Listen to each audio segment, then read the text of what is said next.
आप सभी लोग जानते हो 1 अक्टूबर 2025 यानी कि बुधवार को इस नवरात्रि की दुर्गा नवमी यानी कि महानवमी पड़ रही और नवरात्रि का 9वां दिन भी है। शारदीय नवरात्रि आश्विन माह की दुर्गा नवमी है और यह सबसे बड़ी तिथि है क्योंकि यह आश्विन माह में पड़ने वाले तिथि है और यह नवरात्रि का सबसे बड़ा दिन है।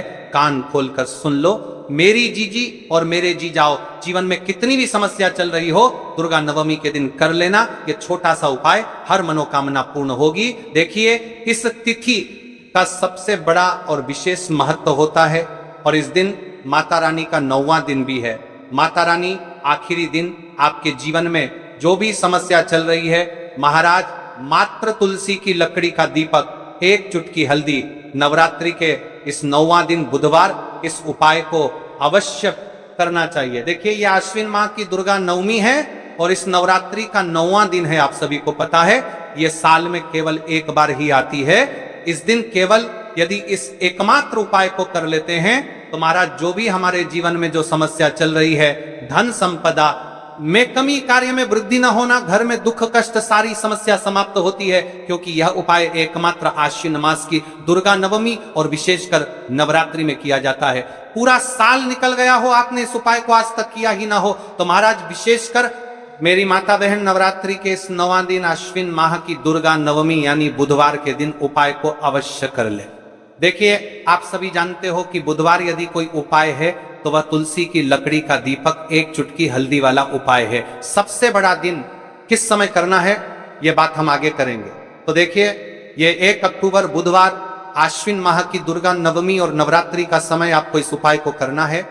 मेरी कई सारी माताएं बहनें नवरात्रि में व्रत रखती है और पूजा पाठ करती हैं, उनसे विशेषकर निवेदन है नवरात्रि के पावन पर्व पर एक छोटा सा कार्य रात्रि के समय अवश्य करें। अब देखिए महाराज, यदि आपके घर का कोई भी एक व्यक्ति इस दिन तुलसी की लकड़ी का दीपक, एक चुटकी हल्दी उपाय कर लेता है तो जो भी पूरे घर परिवार में समस्या चल रही है वह सारी समाप्त होती है। भक्तों, शिव महापुराण की कथा में बताया गया है कि आश्विन की दुर्गा नवमी का सबसे बड़ा विशेष महत्व होता है क्योंकि मां दुर्गा हमारे बीच में होती हैं। जैसे कि 1 अक्टूबर नवमी देखिए, नवरात्रि का 9वां दिन और दुर्गा नवमी भी पड़ रही है। यदि हम आश्विन माह में छोटे से छोटा दिन कोई सा भी उपाय करते हैं तो उसका फल तो हमें अवश्य ही मिलता है, लेकिन यदि दुर्गा नवमी पर करें तो उसका फल 100 गुना बढ़ जाता है। और मां दुर्गा विशेष नवरात्रि का 8वां दिन तुलसी की लकड़ी का दीपक, एक चुटकी हल्दी वाला उपाय 1 अक्टूबर बुधवार इस उपाय को अवश्य करें। आप सभी को पता है कि यदि बुधवार के दिन का यदि कोई सा उपाय है तो वह महाराज केवल चावल और हल्दी दीपक वाला उपाय है और ऐसे मौके बार बार नहीं मिलते। देखिए महाराज, यदि हम नवरात्रि के इस विशेष पावन पर्व पर माता रानी के समक्ष और उनके इन विशेष दिनों पर यदि यह हम उपाय करते हैं तो महाराज ये उपाय और विशाल अत्यंत बलशाली हो जाता है, तो हमारे जीवन में चल रही कठिनाइयों समाप्त होती है। जैसे कि पितृदोष, काल सर्प दोष, वास्तु दोष, उसी प्रकार से हमें तुलसी की लकड़ी का दीपक, एक चुटकी हल्दी वाला उपाय को करना है। 1 अक्टूबर बुधवार सबसे बड़ा दिन आश्विन माह दुर्गा नवमी और नवरात्रि के 8वां दिन पर करना है। ऐसे मौके बार बार नहीं मिलते, केवल वर्ष में एक बार ये कपड़ीमाम से पचरे बंतारमा में भूला मोरा इस उपाय को करने का मौका मिलता है। देखिए मेरी कई सारी अन्य माताएं बहनें हैं जिन्होंने इस उपाय को आज तक किया ही ना हो और उन्हें इस उपाय के बारे में पता ही ना हो।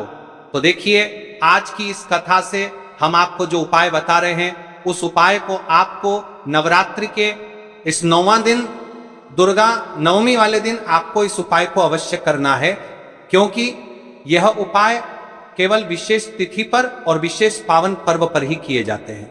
और देखिए यदि इस उपाय को आपका घर का कोई एक व्यक्ति भी कर लेता है तो महाराज जी पूरे घर परिवार में चल रही समस्या साथ में समाप्त होती है। सबसे पहले आपको हम इस उपाय का महत्व बता देते हैं। तुलसी की लकड़ी का दीपक घर में माता लक्ष्मी का स्थायी वास करती है क्योंकि यह समर्पण वाला उपाय है और इस उपाय को हम नवरात्रि के 9वां दिन पर कर रहे हैं। तो महाराज यदि लक्ष्मी की समस्या है तो वह समस्या भी समाप्त होगी, जो आपकी मुश्किल समस्या समाप्त होती हैं। और एक चुटकी हल्दी ये शुभ का संकेत है, यानी विवाह में अड़चन आ रही है या फिर कोई कार्य में, तो उसमें अवश्य सफलता प्राप्त होगी। इस उपाय को करने का तो फल हमें मिलता ही है, लेकिन यदि किसी विशेष तिथि पर किया जाए तो उसका भी हमें फल प्राप्त होता है। आश्विन माह यह महीना मां दुर्गा को समर्पित है। देखिए महाराज जी, हमने हमारी पिछली बार की कई सारी शिव महापुराण की कथाओं में आपको इस उपाय को अच्छे तरीके से बताया भी है और समझाया भी है, लेकिन आज एक बार फिर से हम आपको इस उपाय को समझाएंगे, क्योंकि 1 अक्टूबर बुधवार का दिन सबसे बड़ा और विशेष दिन है। देखिए, यदि आपने इस मात्र तुलसी की लकड़ी का दीपक एक चुटकी हल्दी वाला उपाय को कर लिया तो आपको इस उपाय का वह फल मिलेगा जिसकी आपने कभी कल्पना भी ना करी होगी।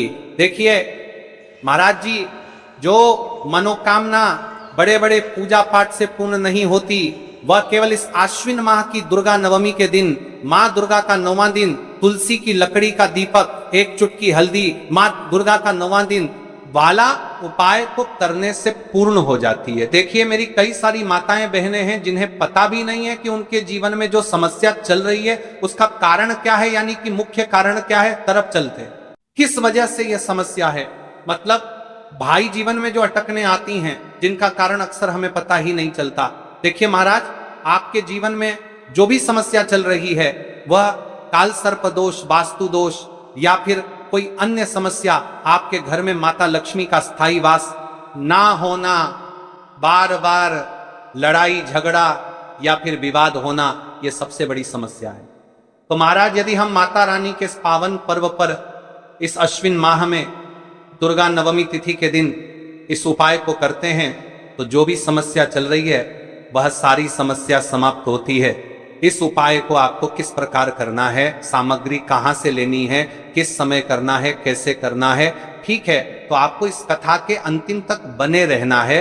देखिए, हम राशि से जुड़ा भाग्य भी बता रहे हैं और भाग्य में चल रही परेशानियों को भी बता रहे हैं। तो यदि आप अपनी राशि से जुड़ा भाग्य जानना चाहते हैं तो अपना नाम और अपनी राशि कमेंट बॉक्स में अवश्य लिखें। तो चलिए भक्तों, अब उपाय की ओर चलिए।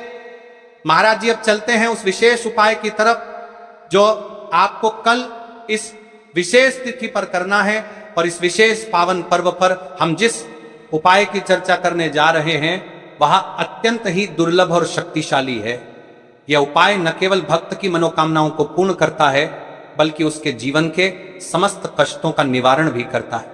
उपाय की सामग्री देखिए महाराज, मात्र तुलसी की लकड़ी से बना दीपक, 11 चावल के दाने और 1 चुटकी हल्दी। यह तीनों वस्तुएं देखने में सामान्य प्रतीत होती हैं, परंतु इनका महत्व और शक्ति अद्भुत है। जब इन्हें सही विधि से सच्चे मन और श्रद्धा के साथ शिव मंदिर में प्रयोग किया जाता है तब यह उपाय अलौकिक परिणाम प्रदान करता है। तो देखिए, तुलसी की लकड़ी का दीपक, 11 चावल के दाने और 1 चुटकी हल्दी। तो सबसे पहले आपको हम दीपक के बारे में बताते हैं। तुलसी की लकड़ी का दीपक, तुलसी माता का वर्णन शास्त्रों में अत्यंत पवित्र माना गया है। तुलसी के बिना कोई भी पूजन अधूरा है। यद्यपि शिव जी को तुलसी अर्पित नहीं की जाती, परंतु तुलसी की लकड़ी का उपयोग जब दीपक के रूप में किया जाता है तो यह विशेष ऊर्जा उत्पन्न करती है। देखिए महाराज जी, अब हम बात कर लेते हैं सबसे पहले उपाय के बारे में। तो देखिए, तुलसी की लकड़ी का दीपक, 11 चावल के दाने और 1 चुटकी हल्दी। तो सबसे पहले आपको हम दीपक के बारे में बताते हैं। तुलसी की लकड़ी का दीपक, तुलसी माता का वर्णन शास्त्रों में अत्यंत पवित्र माना गया है। तुलसी के बिना कोई भी पूजन अधूरा है। यद्यपि शिव जी को तुलसी अर्पित नहीं की जाती, परंतु तुलसी की लकड़ी का उपयोग जब दीपक के रूप में किया जाता है तो यह विशेष ऊर्जा उत्पन्न करती। यह दीपक भक्त की मनोकामना पूरी करने में सहायक होता है। अब देखिए महाराज जी, 11 चावल के दाने का महत्व जानिए। चावल शुद्धता और समर्पण का प्रतीक है। हर दाना अखंडता और पूर्णता का द्योतक है। जब 11 चावल शिवलिंग पर अर्पित किए जाते हैं तो यह 11 इंद्रियों का नियंत्रण और शुद्धिकरण करता है। मात्र 1 चुटकी हल्दी, 1 चुटकी हल्दी मां भगवती का प्रिय है और आयुर्वेद और पवित्रता का प्रतीक है। शास्त्रों में कहा गया है कि जहां हल्दी का प्रयोग होता है वहां मां लक्ष्मी का वास होता है। इसलिए जब इस हल्दी का प्रयोग शिव मंदिर में किया जाता है तो यह शिव शक्ति और लक्ष्मी दोनों की कृपा प्रदान करता है।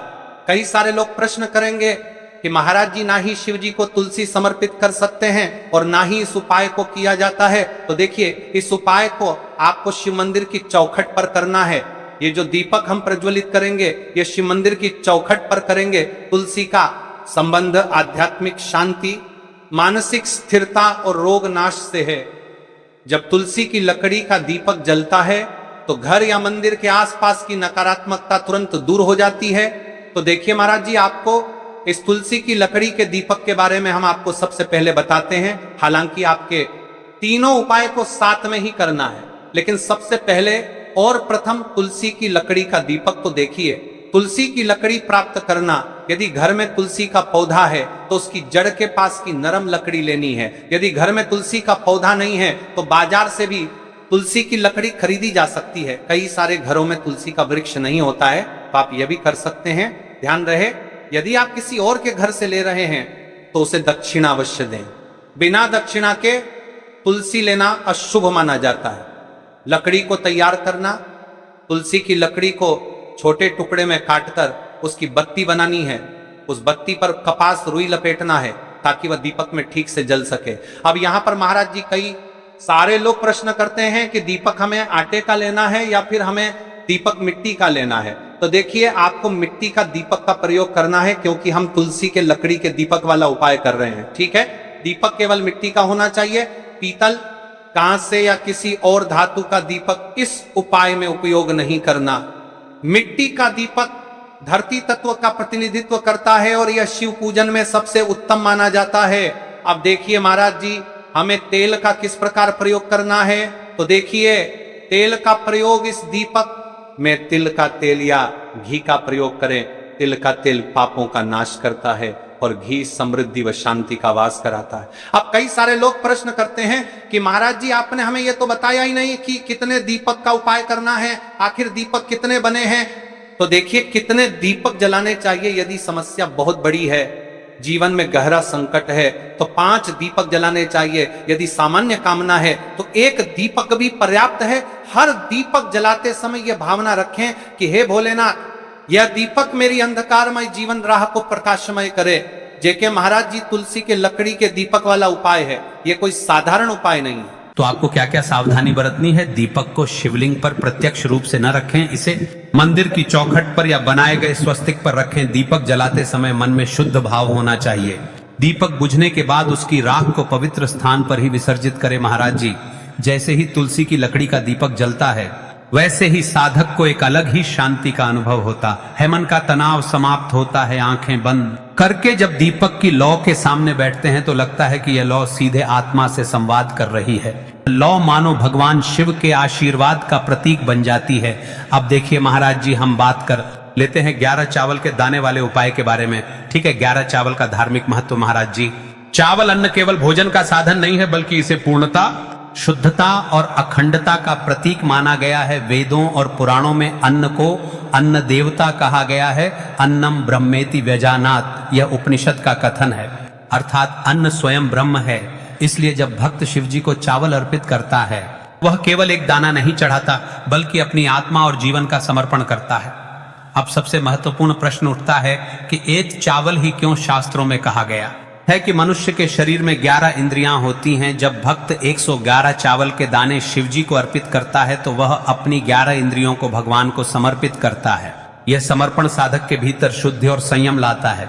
अब देखिए महाराज जी, चावला के दाने कहाँ से लेने हैं, कैसे लेने हैं, इस बात पर चर्चा कर लेते हैं, क्योंकि कई सारे लोगों को मन में यह भी प्रश्न रहता है। घर में रखे चावल का प्रयोग किया जा सकता है, चाहो तो दुकान से भी ले सकते हो। ध्यान रहे, चावल अखंड और शुद्ध होने चाहिए। टूटे हुए दाने अशुभ माने जाते हैं। 11 दानों को अलग करके एक छोटे डिब्बे या पुड़िया में सुरक्षित रखना है। चावल अर्पण की विधि अब सुनिए महाराज जी। 11 चावल के दानों का प्रयोग कैसे करना है। अब देखिए महाराज जी, जैसे ही आपके चावल के दाने आप एक पुड़िया में रख लेते हैं, हैं। अब आपको शिव मंदिर में जाकर के इस उपाय को करना है। तो देखिए, आप एकदम स्वच्छ जल से नाहट होकर के शिव मंदिर पहुंचे और को इस उपाय को करना है। तो देखिए, कई सारी मेरी अन्य माताएं बहनें रहती हैं जो शिव मंदिर में जाति से ही दूसरी अन्य माता बहनों से सामग्री मांगने लगते हैं, जैसे कि ओ जीजी अपने बेलपत्र लाए हो क्या, एक दिन आज मैं लाना भूल गई, वह जीजी थोड़े से फूल दे दो। तो देखिए, आपको शिव मंदिर में जाकर के यह नहीं करना है। आप सिर्फ अपनी सामग्री से उपाय कीजिए और घर आ जाइए। ठीक है, जब मंदिर जाए सबसे पहले शिवलिंग पर गंगा जल या शुद्ध जल चढ़ाए, AUM नमः शिवाय का जप करते हुए शिवलिंग का ध्यान करें। अब सबसे पहले एक चावल का दाना गणेश जी के स्थान पर अर्पित करें, क्योंकि गणेश जी बिना हर कार्य अधूरा है। इसके बाद शेष 11 दानों को एक एक करके शिवलिंग पर अर्पित करें। हर दाना चढ़ाते समय मन में एक एक प्रार्थना करें, जैसे पहला दाना है शिव मेरे जीवन से रोग दूर करो, दूसरा दाना है महादेव मेरे घर में सुख समृद्धि लाओ, तीसरा दाना है भोलेनाथ मेरे संतानों को रक्षा दो, चौथा दाना नौकरी में सफलता दो, पांचवा दाना मेरे परिवार में एकता बनी रहे। इसी तरह हर दाने पर अपनी मनोकामना रखनी है, भावनाओं की शक्ति। राज जी, यह ध्यान रखना बहुत जरूरी है कि चावल अर्पण करते समय मन शुद्ध होना चाहिए। अगर चावल चढ़ाते समय मन में संदेह होगा तो उपाय फल नहीं देगा, लेकिन यदि दानों को अर्पित करते समय हृदय से प्रार्थना होगी तो भगवान शिव तुरंत सुनेंगे। चावल का आध्यात्मिक प्रभाव, चावल का रंग सफेद है, यह शांति और पवित्रता का प्रतीक है। जब सफेद चावल शिवलिंग पर चढ़ाए जाते हैं तो यह साधक के जीवन से अज्ञान और अशांति को मिटाकर ज्ञान और सुख प्रदान करता है। 11 दाने सामूहिक रूप से पूर्णता का भाव लाते हैं। प्रत्येक दाना चढ़ाते समय यह मंत्र बोल सकते हैं, ओम त्र्यंबकम यजामहे सुगंधिम पुष्टिवर्धनम उर्वारुकमिव बंधनान मृत्योर्मुक्षीय मामृतात्, या केवल ओम नमः शिवाय का जाप भी पर्याप्त है। उपाय करते समय अनुभव, जब भक्त एक एक चावल का दाना अर्पित करता है तो वह अनुभव करता है कि उसका हर बोझ, हर कष्ट शिव जी को सौंप रहा है। हर दाना एक प्रतीक है दुख का बोझ हटाने का और सुख का द्वार खोलने का। अब देखिए महाराज जी, हम बात कर लेते हैं चुटकी है हल्दी के बारे में, यानी एक चुटकी हल्दी के उपाय के बारे में। तो देखिए, हल्दी का धार्मिक महत्व। महाराज जी, हल्दी केवल रसोई की सामग्री नहीं है, यह भारतीय संस्कृति, आयुर्वेद और अध्यात्म तीनों का अभिन्न अंग है। हल्दी को संस्कृत में हरिद्रा कहा गया है।